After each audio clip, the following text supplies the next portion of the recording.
Hello everyone and welcome to our live gameweek 28 instant reaction show. I think you know me by now. I'm Chris. Kieran, who are you? I'm Kieran. How's it going? Yeah, it's going good. It's going good. So live thoughts and just on the game week it's just passed. I suppose should we just start by talking about what moves we made coming into this one? Yeah, okay. So I did a -8 after the strangeness of Vardy being not in the team on Friday night. We obviously had some leaks on Twitter for it, so I did some changes. A -8. Didn't want to do that obviously, but sort of forced into it. And I ended up keeping Vardy as well. So I got Perez in for Grealish.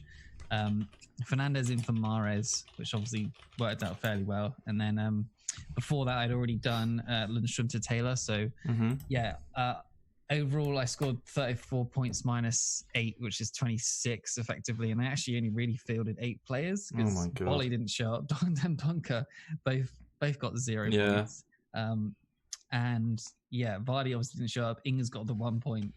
Perez, I own Perez now, which sucks. So you've been hating on Perez. He had a good chance to get an assist in the game against Norwich. I thought he was a bit unlucky to miss out on some points. Yeah. I worked out without my -8, I would have scored 18 points. Right, okay. So overall I got 26 with the -8. So Bruno and Taylor in actually worked. So that's okay then. But just what an absolute horror show this week. I hated it. Yeah, it was a weekend for low scores, and I think if anyone who's hit upwards of 40 to 50 points is going to be a good week. What did I do? Oh, I panicked as well on Friday night. So after obviously the Vardy news, well, I actually previously knew I was going to get rid of Kelly from Palace, and I was going to get rid of Stevens from Sheffield United. So I brought in Taylor and Lascelles. And man, I was so thankful, considering I also had Pope as well when that came in as a 0-0, because that was that 22 points from those 3 players. So I was just super happy with that. And then the sort of last thing Friday, I was like, I don't want to play with 10 players, and maybe I should take a -4 to get rid of Grealish and double down on, or triple down on the Leicester coverage with games against Norwich and Villa back-to-back. So, yeah, like you, we ended up bringing in Perez. We hadn't really spoken about who we were going to bring in. Then it just, as soon as the deadline ticked around, I was like, I went Perez. And you've done exactly the same. So there's no real sort of excitement on our transfers once again. But, yeah, my defence really pulled me through this week. Yeah, the week I needed Dendoncker to play as well didn't, the week where I really needed my subs to play, they just didn't. So, and Ings has turned into just basically Vardy over the last 4 or 5 weeks. It's just been terrible. So, Mark talking about, can we trust Leicester going forward? Yeah. What's your plan there? Wait to talk about that. But probably not, honestly. Let's talk about Wolves' game, shall we? The first one, the most goals. Yeah, okay. Well, let's talk about that one. Yeah, there's been some big point returners big points returns from Jota and obviously Matt Doherty in that one. Yeah, I checked earlier. Actually, I did have Jota in my Cub pick, so 12 points. Man. Let's go. That's nice. Yeah, that's huge for me, especially because we were tied on 96 from last week. So, yeah, but you had Giroud. Do you remember your picks now? Yeah, so 1 assist. I'll take that. Okay. Yeah, which 5 points. So you're on 101 and I'm on 108. So 7-point lead. That's not bad. But yeah, I thought Wolves play well. I mean, it's funny. We talked about it last week and we didn't fancy Spurs to score, and then they go and get 2 in a game and wipe out those clean sheet points, which Wolves defenders did see a lot of transfer activity in this week. Obviously, Saiss after that, Hall last week. You've had Bolly now for 2 weeks, but he did end up on 0, didn't he, today? Yeah, Bolly and Saiss and Dendoncker, all on 0. Doherty over there on, I think 12, maybe 15 points. I'm not sure exactly what he's got, but evening, Jack and Mick and everyone. Anyone who's owned Doherty this week from last week was obviously doing well and doing great to this week as well. Yeah, Bolly over here on 0 just feels so bad compared. And he's only 2 million more expensive, maybe just under that. 1 million, isn't it? Because he's 6'1", isn't Bolly? Is Bolly 5 something? No, he's 4'7". Oh, is it? Okay, all right. So it's 1 point something. Yeah. Yeah, that is Mick got in Doherty as well. Oh, nice. So, yeah, nice. Well done. I was thinking Jimenez was going to blank as well, but he's been consistent. Jota's obviously getting all the headlines at the moment. But Jimenez has still got 12 points in 2 games, so he is being consistent at least. So, but yeah, I need a few more from him. I needed him to just get way more this week, and I've also gone out in my cup this week. I've been doing so well. Have you? No way. Even that -8 in the end, like I said earlier, I would have scored 18 points without -8. So, it wouldn't have saved me anyway. So I was always destined to go out this week, unfortunately. And the guy that who I played against had Martial in his team, who never was meant to play, according to Ollie. Yeah, he's been a bit of a dick, isn't he? I mean, he said he was injured and he wouldn't play. So just there's too much of that going on, especially with Ings as well. Hasenhüttl saying nothing about that, like. Oh yeah, that caught a lot of people out, including me and you. Well, yeah, there's so many in a week where we were already down 2 fixtures to find out there was quite a lot of players who we've been trusting for consistent 90-minute starts, and just to get sort of caught blindsided by them. Even if we'd had that knowledge in the press conferences, I'm sure a lot of our game week transfers going into this one would have been a whole lot different. Like I probably would have got rid of Ings. I probably would have kept Grealish and people like that, and got rid of. Yeah, Ings probably would have gone because he's looked pretty poor, hasn't he? So, are you interested in Jota? So I had a little look back. So now he's still not played a full 90-minute game since game week 17, but he's now had I think it's 5 returns in his last 2 and a total of 28 points in that time. Obviously, the top scoring player in the league over the last 2 in terms of FPL points. You any sort of consideration into doubling up, because they have got some good fixtures coming up? Brighton at home next, and West Ham away, Bournemouth at home, Villa away. 5.2%. Do you see like the double Wolves good area to invest in? I mean, if you can do it, then but I've already got 3. So I got Dendoncker. Annoyingly, maybe it's going to be so awkward to get him out. But I'm probably he's probably got to stay until the wild card, I guess, because it's just spending any transfer on him would just be a waste of time, I think. So until then, he's probably got to say. But I do think it is worth it, possibly. Jota and Jimmy do look really good. So, Jota, end of the season, hauls, that seems to be happening. We've missed 2 of his big weeks already. Like, how probably going to continue. But, there's lots of points down the drain.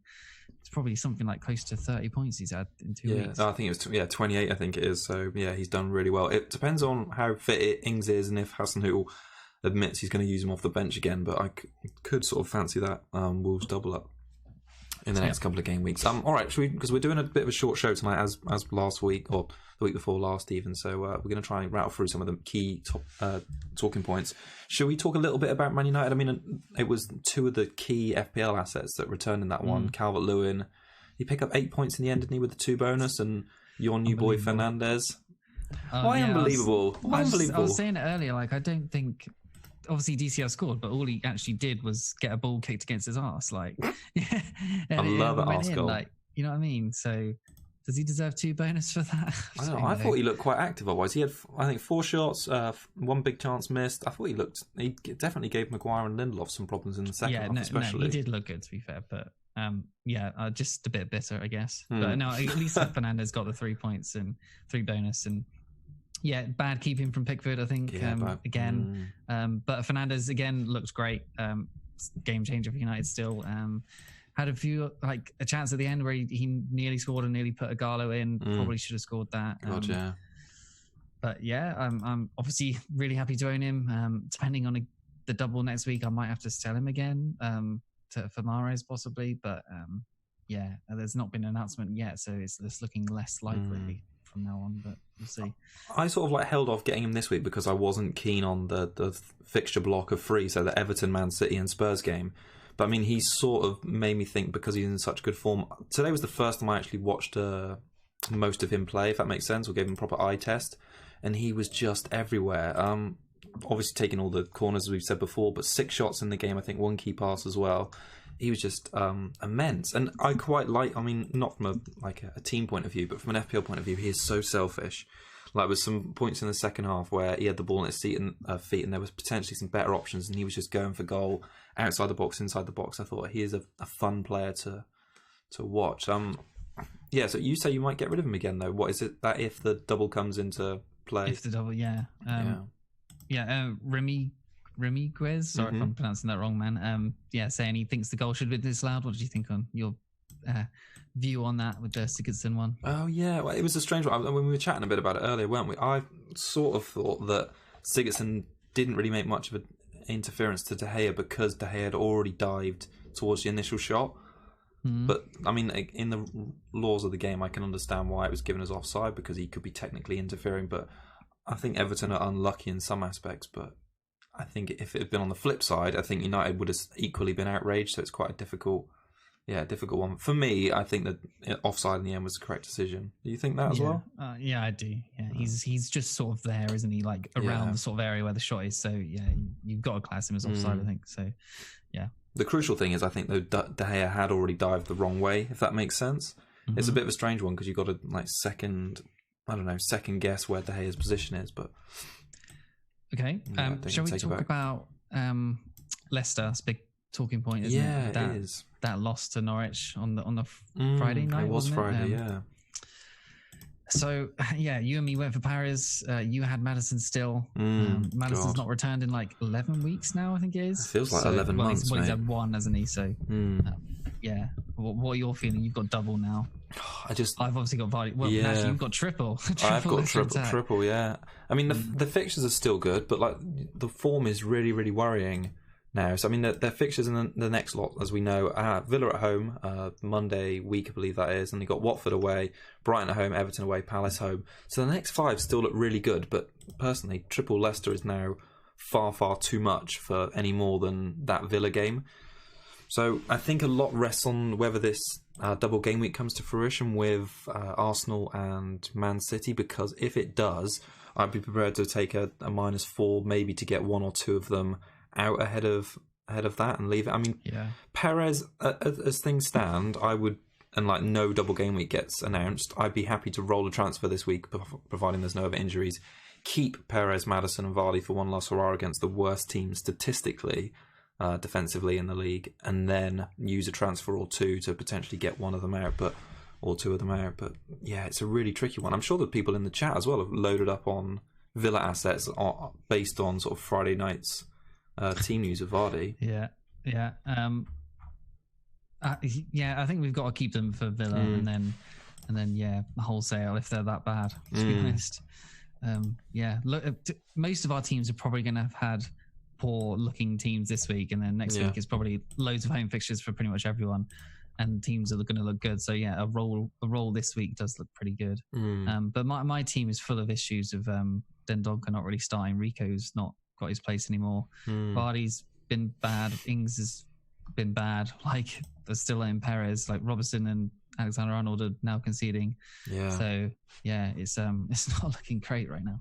Well, Leicester's form's really fallen off a cliff. So since they beat, I say fallen off a cliff, I mean they haven't won in 4, which for them this season is pretty bad going. So their last win was a home game, I think, against West Ham, which was the end of January. So they didn't actually win a game in February, so to go 4 games without any sort of form in the league is quite a worry. And like you say, we already know about how Vardy hadn't returned since game week 18 before this. Maddison had 1 return in God knows how many. So yeah, they're going to need a big performance. I kind of feel like on a Monday night game on TV against team second bottom in the league, they sort of need to bounce back, because Chelsea 5 points behind them now, and United 3 points behind Chelsea. They could, it's unlikely, they could sort of slip into a battle they don't need to be in for top 4.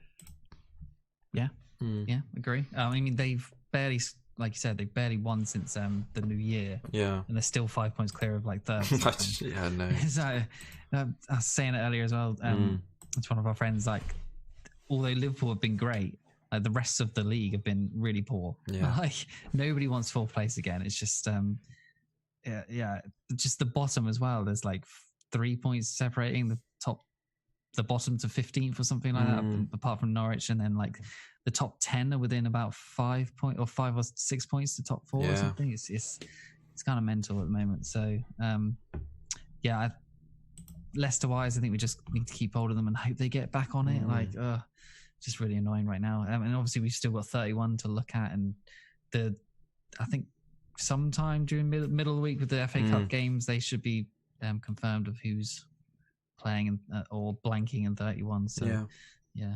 I need to know that soon, because I feel like I should wildcard because my team is just. I feel like it looks horrible right now. Don't save your wildcard for like a nice juicy looking double game week.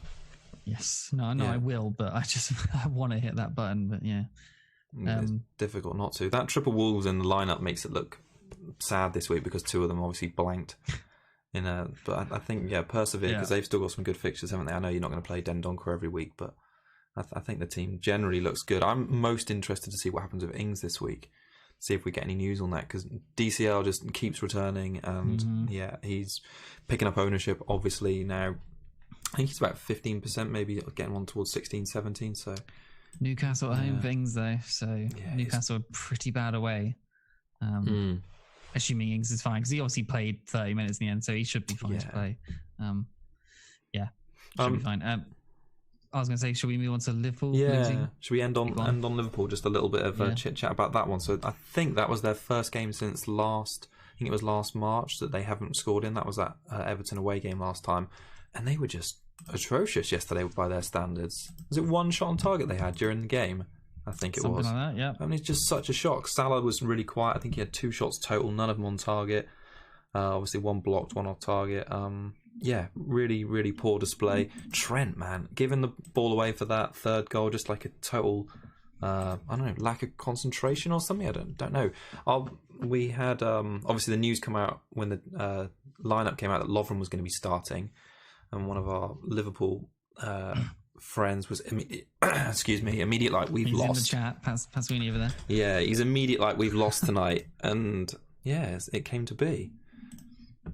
Yeah, Lovren was pretty poor. Trent as well. I was going to mention he was pretty terrible, honestly. Not the game for him at all. I think he's had something like 10 crosses, and all of them were like headed away by the opposition or blocked or something like that to hit the first man. Like really, really bad. I think he had 0 key passes as well, and usually he's up there with like 5, 6, 7 or something like that per game. Yeah. So not the game for him. Robertson, I thought looked good. Unlucky not to score. Feel like he needs a bit more composure when he's shooting. But so Robertson, I think it would have been from Salah or something as well. So if Robertson had scored, that would have been huge for this week. Yeah. Especially because he's obviously way lower owned. And obviously, Mane looked pretty off the pace. Firmino did nothing. I don't know, maybe they just went in that game thinking they just roll it. Really not even nowhere near it, to be honest. Yeah, it was a really strange performance, and I thought Watford just took well advantage. And Sarr looked good. I mean, you mentioned earlier maybe Sarr could be a potential replacement for Perez, who you're sick of already. But I mean, he was lethal. Could have had the hat trick, couldn't he? Yeah. So he was so gutted of himself when after he'd been put through and just spurned it wide, and he got subbed straight away. I was like, man, you don't get many chances to score a hat trick against Liverpool with a chance like that. I think he's a Grealish replacement if you've kept him, possibly. Traore as well. Like their fixtures, I've got them down here actually. Crystal Palace away next, which is decent enough. Obviously solid defence for Palace. Leicester at home, not looking great right now. Burnley away, Southampton at home, and then Chelsea away. The next 5 are okay. After that, they've actually got back-to-back games against Norwich and Newcastle. So looking a little bit further, I think he's not a bad pick. He's only 0.9% owned as well. So. Plus, they are scrapping for everything in the minute, aren't they? I mean, they're doing all they can to stay up. I thought yesterday's performance from them was mammoth. So a few more of those at home, and they'll pull themselves clear of the bottom 3. Because I think this was the first time. I mean, maybe a Watford fan will correct me, but first time maybe this calendar year they've been out of the bottom 3, maybe even longer than that. So Mick in the chat saying Watford played well against United, so the signs were there. But I don't know. United beat them 3-0. Liverpool lose to them 3-0. Does that mean United should have won the league? Maybe. It's hard to say. To say. Best team in the country right now. Should we end by talking about our plans for next week and where we're going from here? Obviously, we've got Sheffield United, Villa, City, and Arsenal returning to action. Yep. Have you put any thoughts ahead towards what 1 or 2 transfers you're going to be making next week? I would quite like to roll it if if there is no double. Otherwise. You said you've got the money to go straight from Vardy to Aubameyang. I've got nothing like that because I think I've got Perez using those funds. That was Fernandez, sorry. Yeah. Maybe Dendoncker to Saka or something like that. Okay, might be good. And then I don't know, honestly. Maybe Fernandez back to Mahrez, but other than that, I can't see a way to get Aubameyang in, honestly. unless it's a Vardy and a Robertson down. Yeah. Maybe Perez down to like another 4.5.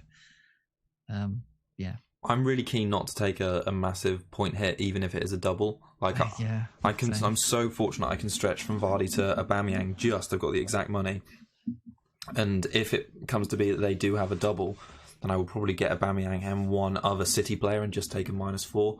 Unfortunately, I'd love to get Mahrez, but the way the team's structured, I can't afford any sort of midfield upgrade or downgrade there. So maybe a defender from one of those two sides. I still like the fixture for Vardy though, assuming he's fit. Yeah, I know. Yeah, at home. I know. No, is it away? No, it is at home. Yeah, at home. So yeah,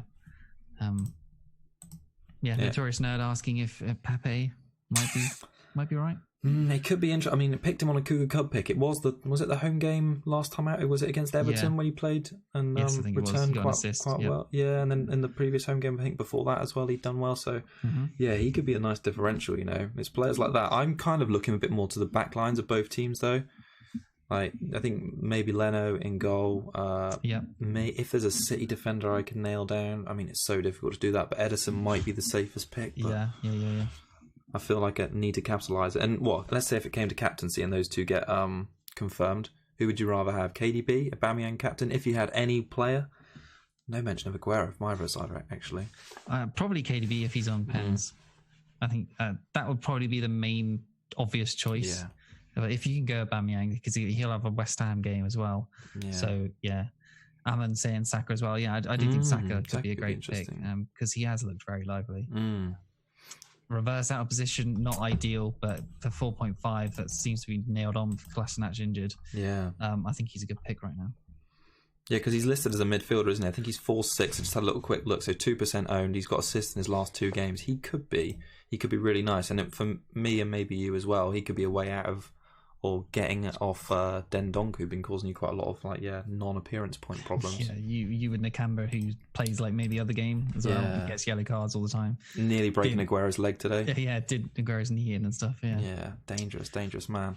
All right, I think that'll probably wrap it up. We're just keeping these short and sweet on Sunday. If anyone's got any additional questions they want to ask us ahead of our preview show, which we're probably going to record Tuesday or Wednesday evening this week, just pop them to us on Twitter or YouTube, and we're going to do a questions and answers section this week. So especially if that double gets confirmed, because if it gets confirmed early this week, it's going to make things so interesting. I feel like so many transfers would have been spent this week to cover those blank game weeks. There could be a lot of hits flying around if there's a double announced. Yeah, I mean, because I took -8 this week, then yeah, I really don't want to. I obviously it did sort of work out this week for me weirdly, even though I still scored so lowly. So I don't know. Sometimes you kind of have to do it just to get the players, but if you can get Aubameyang in for a -4 and captain him, I think that's good. Yeah, possibly. So. Yeah, it would suck for me. I mean, I could never do it to myself. I know you've got the 10 points off Fernandes today, but I'd hate to take like a hit one week to bring him in for that 10, and then just get a hit to get him out again. That would be. I know it'd be tough. Yeah, he has got City, but I think United probably do all right against City because they like the big games, don't they? They played well enough today, 1-1. Yeah. Other than that, howler from De Gea, would they have conceded the offside goal? Obviously, they could have kept a clean sheet. Yeah, they look pretty resolute. Yeah. All right. Thanks everyone for joining us. We will be back Tuesday or Wednesday, Kieran. We don't know, do we? It's usually Wednesday. It's usually Wednesday. Yeah, we'll let you guys know on YouTube and on Twitter. Cool. Let's wait for the ranks to update, and then we'll all be happy and we'll have a nice rest weekend. Cool. Yeah. Cheers for joining us, everyone. Yeah. Thanks very much. Later, guys. Bye. Bye.